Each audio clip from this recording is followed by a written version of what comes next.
This is part 5 of the basement scene series, and just to go through the timeline of what I did. Here we can see the thumbnail for part 1, and I had blocked out the scene, and the walls are bare, and the ceiling and the floor are bare, but this was the general corridor of that hallway-like thing, and didn't really look much like a basement at that point.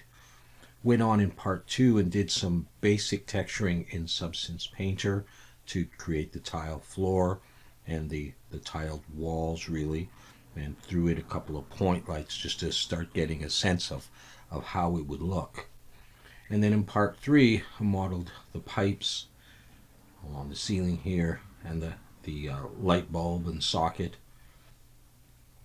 And then in part 4 I showed you how to sort of improve on the tile floor and the wall sections in Substance Painter, and I had also gone ahead and textured the light bulbs and the pipes and stuff like that. Since then I've created a number of assets for the scene. I've created a metal bed frame, a freezer, of course you saw the light bulb anyhow. I've created this stand, this wall light, and an elevator.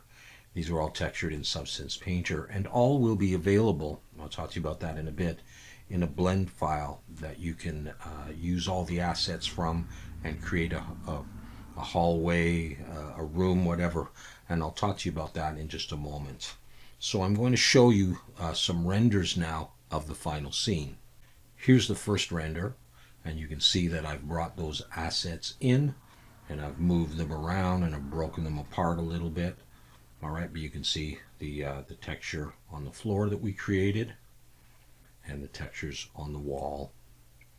We got the light bulbs up here with some wires, the pipes, the elevator wall at the back, those wall lights there, the stand, the bed frame, that kind of thing. So there's the first render, and really this is probably the best because it was a long corridor. So I'll show you another one. Here's another one just from the side, just to focus in a little bit more on this shelving unit. A couple of pieces of wood on the floor and that kind of thing.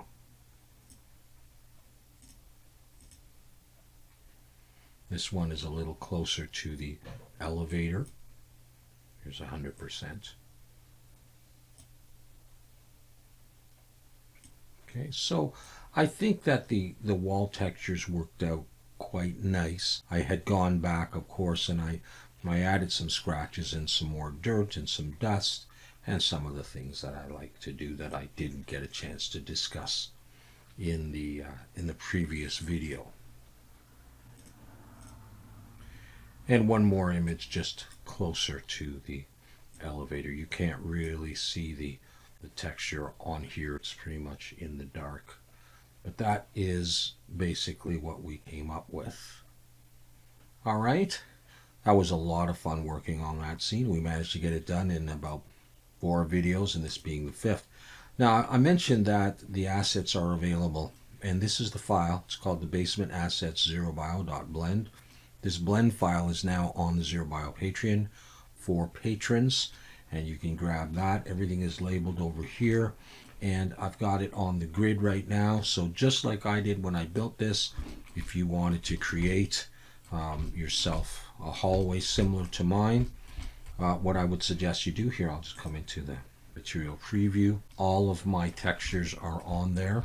So if you wanted to, you could come in here, come in the shading tab, and you could change these or delete them if you wanted to do your own or follow my video and see how it went. But again, if you want to create a similar thing, you can take this with it on grid. Let me just turn it back to there, it's a little easier. Shift D to duplicate, hold Control and pull it down until it snaps into place. I'll do just one more. All right, and let's have another look. And you can see that those all click together. Now I've got my 3D cursor right here in the middle of this, and if your 3D cursor is somewhere else, you can, like if I just click over here somewhere, you can always select this, come in to edit mode, shift S, cursor to selected, and it's back in the center. And so here, I'll just go back to here. It's a little easier. So if I wanted this stuff on the other side, I could just take this piece, make sure that the origin is at the 3D cursor, and then go Shift-D, and then S, and I believe it's across the Y, so SY -1. And that'll put it on the other side. Take this one, make sure again that the origin is at the 3D cursor, Shift-D, SY -1. So we have that. And I'll just copy another one of these, unless you want the elevator on the other side. Shift-D, hold Control until it snaps. Let's take the ceiling piece, Shift-D, snap that in, Shift-D, hold Control to snap that in. And now you've got a little bit of a hallway. You can go as long as you want. Okay, and that's what it looks like. There's a vent in here as well. You can just select that, slide it along, move it to wherever you want. You could take any of these pieces and position them how you like. And there's a pipe up here and a light bulb. And the way I would deal with the pipe is just take that and maybe leave it in the position it's in, so that you can just come over here and just generate an array and do this in the Y. Just put 1 in there for the Y and 0 out the X. And you've got that, and we'll go down 3 units. And so that should reach the end there. The way that's done. You can take this, you can mirror it to the other side if you want. You could put it along the wall or on the floor, or whatever you like, or you don't have to use it at all. And of course we've got the freezer as well here. Okay, so those are the pieces. It's a good idea to close out the end so that you don't get too much light, and then you can bring in your own light. So you can, usually what I would do with a light bulb is let me shut that off for now. I'll bring my 3D cursor there, and I'll bring a point light in. Alright, and I would set that up. Maybe I'll go for 50, maybe a little off-white. We'll come back to here and make sure I got scene lights on. And then you get a little bit of the effect of the light as well. It looks a little bit more realistic, and it provides light as well, because you want to try to avoid having point lights all around that aren't associated with lights. It can start to look weird unless there's like a window, or there's a thought that light could be coming in from somewhere. If all of a sudden there's light and there's no source of that light, you get the feeling that something's wrong.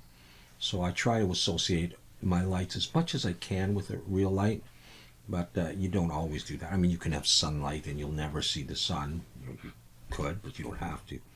But anyhow, this is what I'm providing for you, so you can use it in any way you like, or just experiment with it, take it apart and see how it's constructed. And like I say, that's available on the ZeroBio Patreon. So that is going to be the end of this series now. Thank you very much if you've watched from part 1. And of course, all the videos in the series are linked in the description, so you can go back if you missed any of them. And also the link to the ZeroBio Patreon and the ZeroBio Discord as well. So thanks for watching, and I hope you'll come back again sometime soon. Take care.